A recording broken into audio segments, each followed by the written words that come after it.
Hello.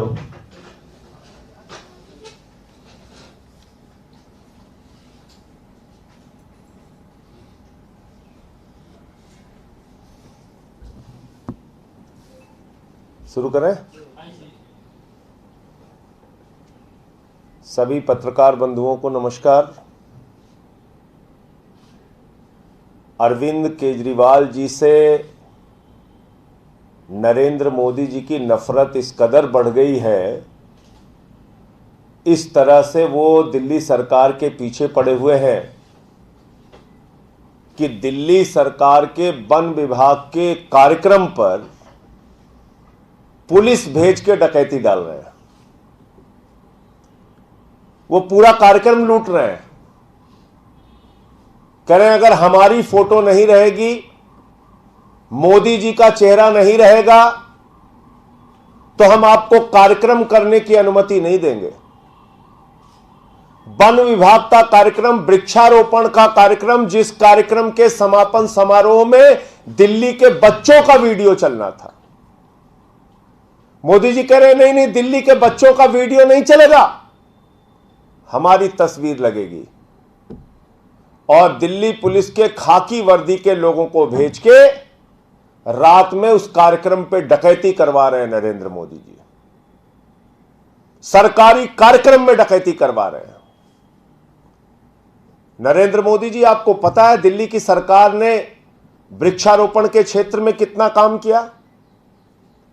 2,10,00,000 पौधे दिल्ली की सरकार ने लगाए। दिल्ली के अंदर जो यहां का हरित क्षेत्र है, ग्रीन एरिया जो है दिल्ली का, हमारी सरकार के आने से पहले 20% हुआ करता था, वो बढ़ के 23% हुआ है। इस साल भी 35 लाख पौधे लगाने का लक्ष्य है। और उस लक्ष्य को पूरा करने के लिए एक कार्यक्रम जिसमें दिल्ली सरकार के माननीय मुख्यमंत्री अरविंद केजरीवाल जी, जिसमें दिल्ली के उपराज्यपाल महोदय, दोनों को शामिल होना है। दिल्ली सरकार का कार्यक्रम है, वहां पर एलईडी लगी हुई थी। उस एलईडी में एक वीडियो चलना था, जिस वीडियो से वृक्षारोपण के लिए, पर्यावरण के लिए जागरूकता का संदेश जाता। और उसमें दिल्ली के बच्चों का वीडियो था। वहां पे पुलिस पहुंचती है, कहती है दिल्ली के बच्चे कैसे रहेंगे, दिल्ली सरकार कैसे अपने आप से कोई कार्यक्रम आयोजित कर लेगी, इसमें मोदी जी की फोटो लगाओ। एक प्रधानमंत्री का यह आचरण ठीक लगता है? दुनिया के सबसे बड़े लोकतंत्र का प्रधानमंत्री वो इस प्रकार की हरकत करवा रहे हैं अपनी फोटो लगवाने के लिए। अरविंद केजरीवाल जी ने दिल्ली के अंदर पर्यावरण के क्षेत्र में अनेक प्रयास किए, पर्यावरण प्रदूषण को रोकने के लिए अनेक कदम उठाए, जिसमें से वृक्षारोपण एक महत्वपूर्ण कदम है। और उस कार्यक्रम में आप दिल्ली पुलिस के लोगों को भेज के वहां सरकारी कार्यक्रम पर डकैती करवा रहे हैं। कह रहे नहीं साहब, मोदी जी की फोटो लगेगी। एक सीरीज ऑफ इंसिडेंट्स है। दिल्ली में 42 विधायकों को पकड़ कर जेल में डाला, बाद में कोर्ट से बरी हो गए। मुख्यमंत्री पे सीबीआई का छापा मारा, उप मुख्यमंत्री पे सीबीआई का छापा मारा, कुछ नहीं निकला। सत्येंद्र जैन को ईडी ने गिरफ्तार करके जेल में रखा है। वो सत्येंद्र जैन जो कोरोना के समय में खुद बीमार हो गए, उनके पिता की मृत्यु हो गई, लेकिन दिल्ली के लोगों की सेवा करते रहे। मनीष सिसोदिया जो दिल्ली के 18 लाख बच्चों को अच्छी शिक्षा देने के लिए दिन रात मेहनत कर रहे हैं, दुनिया के अंतर्राष्ट्रीय मंचों पर आमंत्रित किया जाता है उनको। सुबह 6 बजे से लेकर रात तक दिल्ली में शिक्षा कैसे अच्छी होगी, ऐसे स्कूल बनाए, एयर कंडीशन कमरे बच्चों के लिए बनाए, स्विमिंग पूल का निर्माण कराया। पिछले 5 साल से इंटर का रिजल्ट, 12वीं का रिजल्ट प्राइवेट स्कूलों से बेहतरीन सरकारी स्कूलों का आ रहा है। उस मनीष सिसोदिया पर सीबीआई की गिरफ्तारी करने की पूरी एक कयावत और पूरी कहानी लिखी जा चुकी है और उनको गिरफ्तार करने की तैयारी हो रही है। सिंगापुर की यात्रा, जिसमें अरविंद केजरीवाल जी को जाके दिल्ली के मॉडल के बारे में बताना है,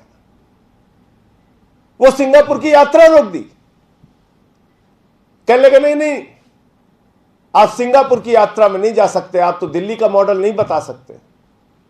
इतनी दुर्भावना केजरीवाल के प्रति, इतना भय अरविंद केजरीवाल से, इतना भय दिल्ली मॉडल से, इतना भय केजरीवाल के मॉडल से।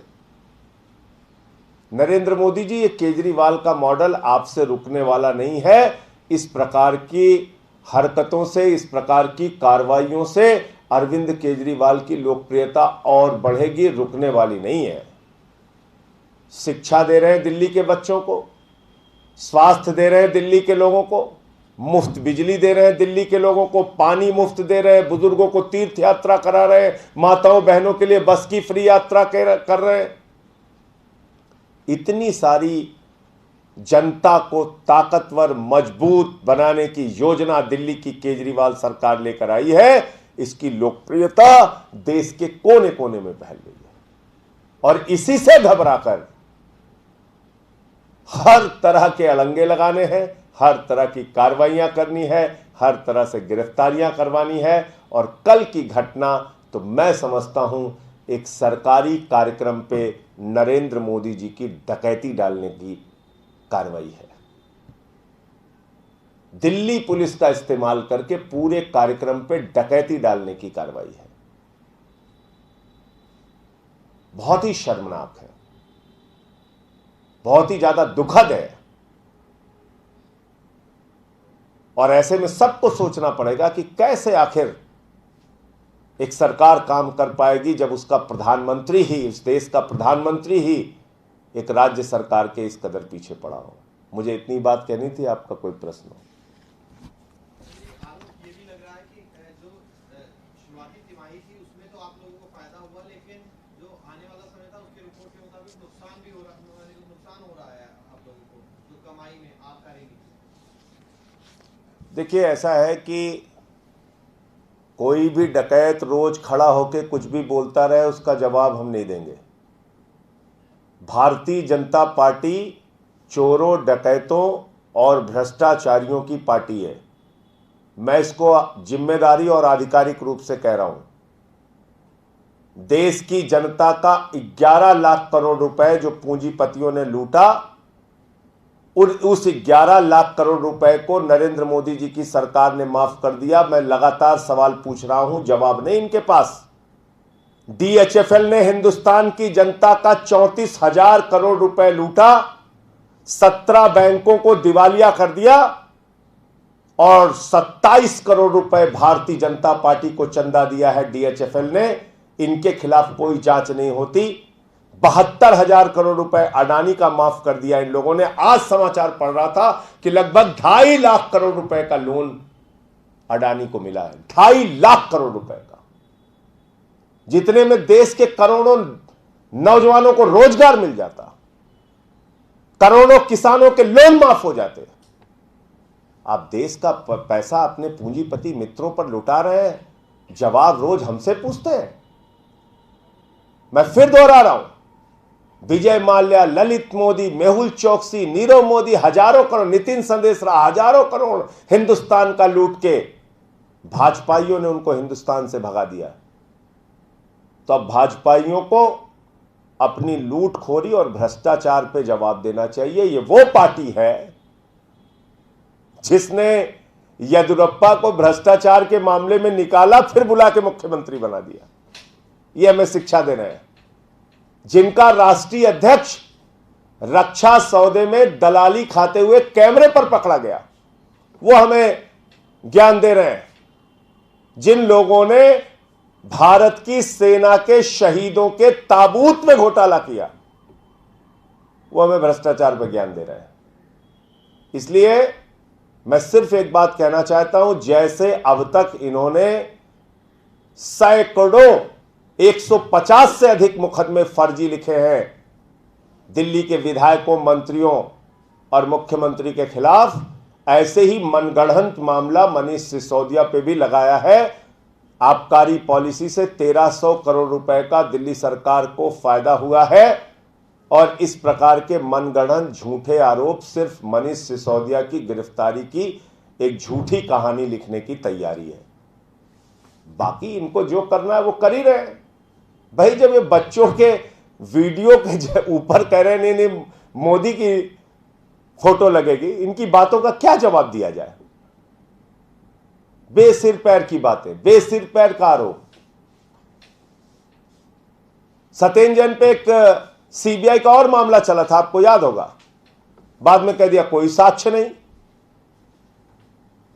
एक आरोप लगाया था सीबीआई में जाके इनके एक नेता ने कि 2 करोड़ रुपए दिया, कपिल मिश्रा ने लगाया था कि नहीं लगाया था, कि सत्येंद्र जैन ने 2 करोड़ रुपए दिया। क्या निकला? कुछ नहीं, माफी मांग लिया बाद में जाके। तो इनके झूठे आरोपों का क्या जवाब दें? रोज कोई ना कोई झूठे आरोप लगाना है, उसका क्या जवाब दें? अभी लोकायुक्त में एक शिकायत हुई थी, 58,000 रुपए जुर्माना शिकायतकर्ता के ऊपर हो गया। सत्येंद्र जैन की शिकायत किया था उसने। तो इन झूठे लोगों का, जिनका काम सिर्फ और सिर्फ दिल्ली सरकार के कामों को रोकना है, केजरीवाल के मॉडल को रोकना है, उनकी बातों का क्या जवाब दिया जाए? एक सवाल इससे थोड़ा सा हटके, उसमें ईडी ने कोर्ट में कहा है कि जो एमनेस्टी यूके है उसने रूट किया 51 करोड़ रुपया भारत में एंटी नेशनल वर्क के लिए। देखिए, ऐसा है कि मोदी जी पूरे देश में सीना तान के कहते हैं हमारी 56 इंच की छाती है, हमारे रहते हुए आतंकवाद नहीं फैल सकता, हमारे रहते हुए कोई अपराध नहीं बढ़ सकता। महंगाई बेरोजगारी की तो बात छोड़ दीजिए आप, उस पर तो पता नहीं कितना कितना काला वाला धन पे तो क्या क्या बोला है, वो निकाल देंगे तो पता नहीं कहाँ इनको मुंह छुपाना पड़ेगा। लेकिन सबसे बड़ा सवाल ये है कि आपकी सरकार में अगर आपकी संस्था, जो संस्था सीधे तौर पे आपके द्वारा संचालित की जाती है, मैं तो ये कहता हूं 3000 रेड मारा है, 0.5% कन्विक्शन रेट है ईडी का, वो तक अगर कह रही है कि 51 करोड़ रुपए टेरर फंडिंग हुई है, तो मैं समझता हूं ये तो बहुत ही चिंताजनक बात है। मोदी जी को जवाब देना चाहिए सामने आके कि उनके राज में कैसे ये सब कुछ चल रहा है। आतंकवादी घटनाओं को अंजाम देने के लिए, आतंकवादी संगठनों को मजबूत करने के लिए एक संस्था 51 करोड़ रुपए दे रही है आपके राज में, तो इसका जवाब देना चाहिए मोदी जी को।